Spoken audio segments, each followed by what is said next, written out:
अस्सलाम वालेकुम। मेरा नाम सलमान नसीम है और इस वक्त आप एनिमेशन के कोर्स का 10वां लेक्चर देख रहे हैं।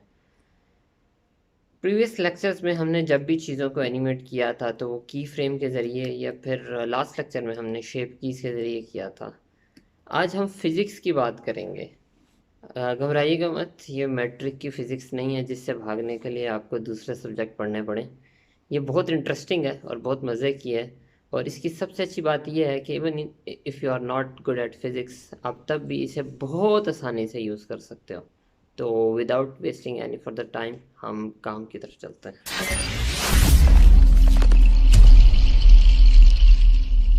जी, सबसे पहली चीज़ तो ये है कि ब्लेंडर 2.8 की स्टेबल रिलीज़ आ चुकी हुई है।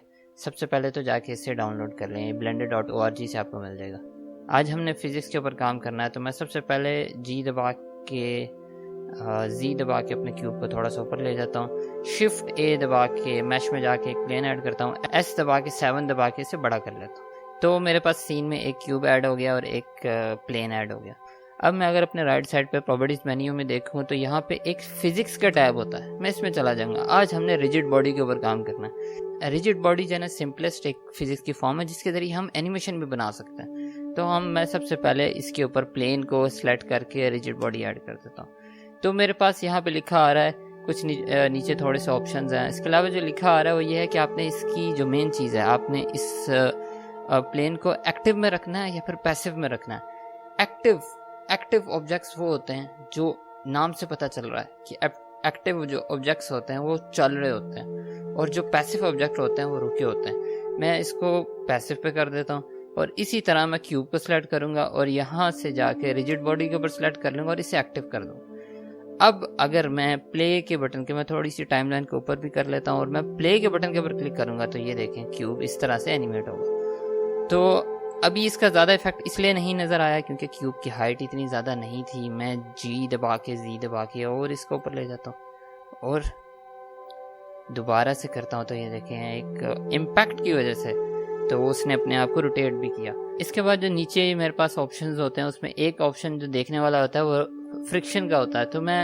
तो मैं सरफेस रिस्पॉन्स के ऊपर चला जाऊंगा और यहाँ पे मैं इधर जाके फ्रिक्शन को कंट्रोल कर सकता हूँ। फॉर एग्जांपल अगर मैं फ्रिक्शन को बिल्कुल 0 कर दूंगा और अब अगर मैं अपने क्यूब को प्ले करके देखूंगा तो आप ये देखें तो ये बिल्कुल, क्योंकि फ्रिक्शन है ही नहीं उसमें, मेरे जो प्लेन है जिस जगह पे आके वो टक्कर मार रहा है उसमें फ्रिक्शन है ही नहीं बिल्कुल, इस वजह से वो वहीं पे रुक जाएगा। और अगर मैं फ्रिक्शन को 100% कर दूं तो आप इसको आप देखें, जब वो क्यूब आके इसके ऊपर इम्पैक्ट डालेगा तो वो उसी तरह से इतना ज़्यादा उसने इम्पैक्ट दिया कि वो बाहर ही गिर गया और अनलिमिटेड स्पेस के अंदर जाके वो गायब हो गया। मतलब इतना जितनी मेरे पास बेक जहाँ तक वो बेक हो सकता था, मेरे पास 250 फ्रेम का बेक था, वो 250 फ्रेम तक नीचे ही बता रहा जाता रहेगा और उसके बाद वो गायब हो जाएगा।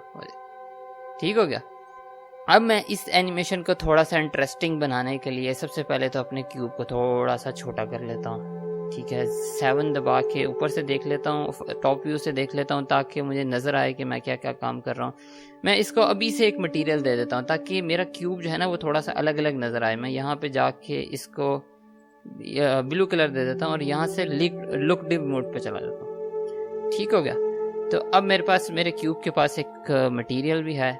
मैं मॉडिफायर में जाऊंगा और मॉडिफायर में जाके इरे के मॉडिफायर के ऊपर क्लिक करूंगा और जो मेरे पास एक्स एक्सिस की वैल्यू है वो मैं 1.2 कर दूंगा। इरे मॉडिफायर जैसे मैंने पहले भी बताया था कि ये करता है कि ये एग्जैक्टली मेरे पास जो भी ऑब्जेक्ट होता है ये उसको उसी हिसाब से जितना मैंने इसको नंबर दिया होता है इसको डुप्लीकेट कर देता है। तो मैं यहाँ पे 7 लिख देता हूँ, आप अपनी मर्जी का नंबर लिखें, मसला नहीं है।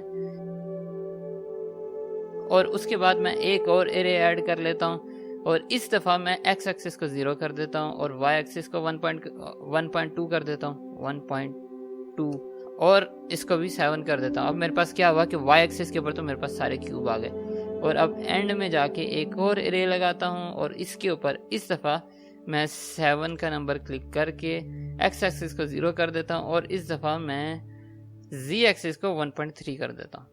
तो अब ये मेरे पास एक क्यूब की शक्ल इख्तियार कर गया जिसके अंदर ढेर सारे क्यूब हैं।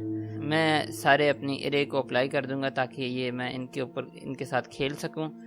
और अप्लाई करने के बाद सबसे पहले एडिट मोड में जाऊंगा और इनको सेपरेट कर लूंगा। अभी सब क्यूब एक ही ऑब्जेक्ट का हिस्सा है तो मैं सबसे पहले इनको सेपरेट कर लूँगा और टैब दबा के एडिट मोड में जाऊँगा और पी दबाऊँगा। पी दबा के सेपरेट बाय लूज पार्ट, यानी जितने भी लूज पार्ट हैं वो उन सबको सेपरेट कर दे। मैं इसके ऊपर क्लिक करूँगा, it will take some time, और फिर उसके बाद वो सबको सेपरेट कर देगा।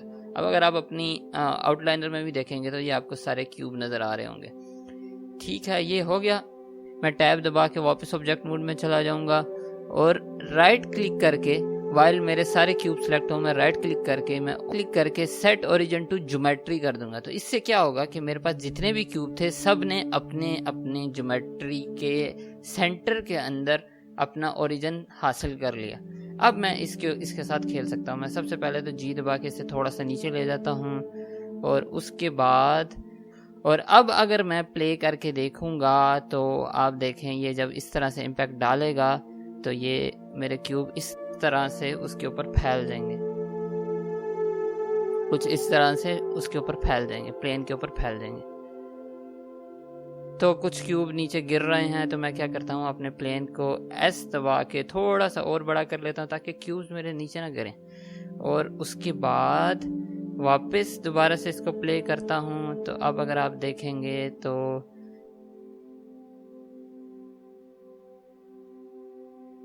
ठीक है, जब ये मेरे पास बेक कंप्लीट हो गया तो मैं 7 दबा के टॉप व्यू पे चला जाता हूँ और 1 दबा के अपने सब क्यूब जो भी जितने के ऊपर भी मैंने लगाया था, बी दबा के बॉक्स सिलेक्शन से सबको सिलेक्ट कर लेता हूँ। अब मेरे पास ये हो तो गया, लेकिन क्योंकि ये सब बेक के ऊपर डिपेंडेंट है, ये सब चीज़ें बेक के ऊपर डिपेंडेंट हैं, तो ये इसकी वजह से स्लो चलती हैं। अब मैं सिर्फ देखूंगा कि मेरे एनिमेशन मुझे कहाँ तक चाहिए। मेरे लिए यहाँ तक 120 फ्रेम तक मेरा गुजारा बहुत अच्छा हो रहा है, मुझे इसके आगे की एनिमेशन नहीं चाहिए। क्योंकि ये बेक के ऊपर डिपेंडेंट होकर चलता है तो ये मेरे सिस्टम को बहुत स्लो करता है। तो मैं क्या करता हूँ, मैं सबसे पहले इनको की फ्रेम में कन्वर्ट कर लेता हूँ। मैं मेरे सब क्यूब जब सिलेक्टेड होंगे मैं F3 दबाऊंगा। F3 दबा के इधर मैं लिखूंगा बेक टू की फ्रेम। तो जब मैं इसके ऊपर क्लिक करूंगा और वो मेरे से पूछेगा कि आपको कितने फ्रेम चाहिए, कहाँ से लेके कहाँ तक की फ्रेम चाहिए, तो मैं यहाँ पे सिलेक्ट कर लूँगा। क्योंकि 120 फ्रेम तक मेरा गुजारा बहुत अच्छा हो रहा है तो मैं 120 एंड फ्रेम सेलेक्ट करके ओके के ऊपर क्लिक कर दूंगा कि मुझे सिर्फ उस उधर तक के की फ्रेम चाहिए। तो अब ये फिर से थोड़ा सा टाइम लेगा। ये अब क्या कर रहा है, ये जो मेरा बेक है ये इसको कन्वर्ट कर देगा की फ्रेम्स के अंदर। अब अगर आप देखें तो इसने मेरे सारे जितने भी क्यूब से, अगर मैं इनको बॉक्स सिलेक्शन करके बी दबा के बॉक्स सिलेक्शन करके अगर मैं स्लाइड करके देखता हूँ तो इसने सबको की फ्रेम में कन्वर्ट कर दिया। इसका मुझे फ़ायदा ये होगा कि मेरी जो सिमुलेशन है वो की फ्रेम में कन्वर्ट हो जाएगी और मैं बड़ी आसानी से चीज़ों को कंट्रोल कर सकूँगा, ज़्यादा अच्छे तरीके से कंट्रोल कर सकूँगा। अब मैं यूवी इमेज एडिटिंग के ऊपर चला जाता हूँ। ठीक है, 7 दबा के अपने सब क्यूब्स टॉप व्यू से देखता हूँ और यहाँ पे ए सिलेक्ट करके सब क्यूब्स को सिलेक्ट कर लेता हूँ और यू दबा के प्रोजेक्ट फ्रॉम द व्यू ये सिलेक्ट कर लेता हूँ। तो ये उसने मुझे एक अनरैप करके दे दिया, लेकिन अभी तक मैंने उसके अंदर उसको ये बताया नहीं कि आपने यहाँ पे कौन सी पिक्चर लगानी है। तो मैं यहाँ पे मटेरियल में चला जाऊँगा, एज यूजुअल बेस कलर के ऊपर जाके यहाँ पे इमेज टेक्सचर के ऊपर जाके मैं एक इमेज टेक्सचर सेलेक्ट कर लूँगा जो हमने पहले लेक्चर में भी सिलेक्ट किया था जी, कायदे आज़म का। तो ये सिलेक्ट कर लूँगा और उसके बाद अपने यूवी मैप को एडजस्ट कर लूँगा जहाँ पे मुझे चाहिए है। तो मैं तकरीबन मेरे लिए इस जगह पे बहुत अच्छा रहेगा। ठीक है, अब अगर मैं अपने लेआउट विंडो पे वापस जाके देखता हूँ और 7 दबा के Alt A दबा के डी सिलेक्ट कर लेता हूँ तो ये देखें ये कुछ इस तरह से मेरे पास एनिमेशन बनेंगे। जो कि क्योंकि मैंने प्रोजेक्ट फ्रॉम द व्यू किया था तो ये मैं अगर 7 दबा के इसको देखूंगा तो आप ये देखेंगे कि हमारे कायद की तस्वीर इस तरह से बन रही है। ये सब क्यूब्स हैं और जब ये एनिमेट होकर फुल होता है तो ये इस तरह से बनती है।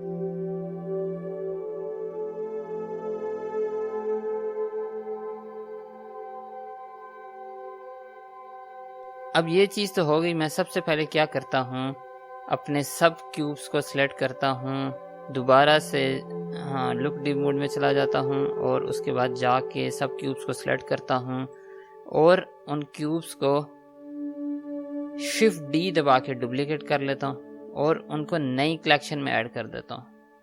यहाँ पे जाके न्यू कलेक्शन में ऐड कर देता हूँ और उस कलेक्शन का नाम मैं रख देता हूँ फॉर क्लॉथ।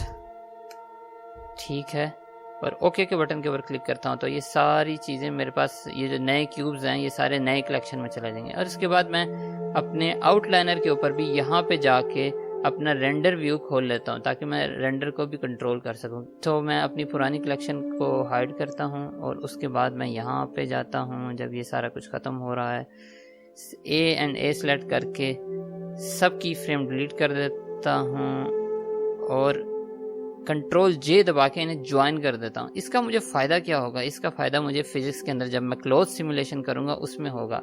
अब ये एक ऑब्जेक्ट बन चुका हुआ है और वहाँ पे जो दूसरी कलेक्शन है उसके अंदर सेपरेट ऑब्जेक्ट्स पड़े हुए हैं। मैं ऊपर वाली लेयर को हाइड कर लेता हूँ, नीचे वाली लेयर को ले आता हूँ और अब मैं 1 दबा के शिफ्ट ए दबा के एक और प्लेन ऐड करता हूँ और जी दबा के उसे भी ऊपर ले आता हूँ। एस दबा के थोड़ा सा बड़ा कर लेता हूँ और एस एंड वाई दबा के इसको थोड़ा सा इस तरह का, एस एंड एक्स दबा के थोड़ी सी एडजस्टमेंट कर लेता हूँ और जी दबा के इसे तकरीबन इधर सेंटर में ले आता हूँ। और अब क्या है, इसके ऊपर राइट क्लिक करके सबसे पहले मैं इसको सब डिवाइड कर लेता हूँ। काफ़ी हो गया है। फिर उसके बाद मैं फिजिक्स वाले टैब में चला जाता हूँ और फिजिक्स वाले टैब में जाके इसके ऊपर क्लॉथ लगा देता हूँ और नीचे जाके मैं कैशे में जाके 122 से स्टार्ट ले लेता हूँ। और अब अगर मैं इसको प्ले करके देखूंगा तो आप वो देखेंगे क्रॉस कर उन सबको क्रॉस करके चला गया। उसकी वजह ये है कि मैंने इसके ऊपर अभी तक कोलिजन नहीं लगाई। मैं इसके ऊपर अब कोलिजन लगा देता हूँ। अब अगर हम इसका इम्पैक्ट देखें तो आप ये देखें कि जब मैं इसके ऊपर 120 की फ्रेम के बाद जब ये नीचे आएगा तो ये उसके ऊपर एक कपड़े की तरह जाके गिर जाएगा। क्योंकि मैंने इसके अंदर ज़्यादा ज्योमेट्री अभी ऐड नहीं की तो इस वजह से वो बड़ा अजीब सा इम्पैक्ट दे रहा है। लेकिन अगर मैं इसके ऊपर जाके सब डिवीजन सरफेस लगा देता हूँ और सब डिवीजन सरफेस पे मैं 3 पे चला जाता हूँ, जब ये कपड़े का इम्पैक्ट देना शुरू हो जाए तो मैं अगर इसको अब दोबारा से जाके देखूंगा तो ये सही वाला कपड़े का इम्पैक्ट मुझे देगा। अब मेरी सिमुलेशन इस चीज़ में, क्योंकि मैंने नई ज्योमेट्री ऐड की है इसके ऊपर, अब ये थोड़ा सा टाइम लेगी इसके ऊपर। तो यहाँ पे मेरे पास अब ये कपड़े की लुक देना शुरू हो गया। मैं इसके ऊपर भी एक टेक्सचर लगा लेता हूँ। मैं दोबारा से यूवी इमेज एडिटिंग के अंदर चला जाता हूँ और यू दबा के दोबारा से प्रोजेक्ट फ्रॉम द व्यू ए दबा के इसको थोड़ा सा बड़ा कर लेता हूँ और इसको यहाँ पे ले आता हूँ और यहाँ पे जाके मटेरियल में जाके जब मैं न्यू के ऊपर क्लिक करूँगा और बेस के ऊपर जाके इमेज टेक्सचर ऐड कर लूँगा। और इमेज टेक्सचर मैंने पाकिस्तान फ्लैग का ऐड किया और उसको यहाँ पे उस हिसाब से एडजस्ट कर लिया। जो प्लेन है ना वो थोड़ा सा वाई एक्सिस पे थोड़ा सा, मेरे पास जो प्लेन है ना वो एक्चुअली वाई एक्सिस पे थोड़ा सा बड़ा होने वाला है। तो मैं दोबारा से इसको बड़ा करके फिर दोबारा से यू दबा के प्रोजेक्ट फ्रॉम व्यू करके अब की बार एस दबा के मैं जब बड़ा करूँगा तो सही वाली पाकिस्तान फ्लैग की थोड़ी सी की फीलिंग आती है। और मैं ये जी दबा के इसको जब मूव करूँगा तो ये यहाँ पे आ जाएगा।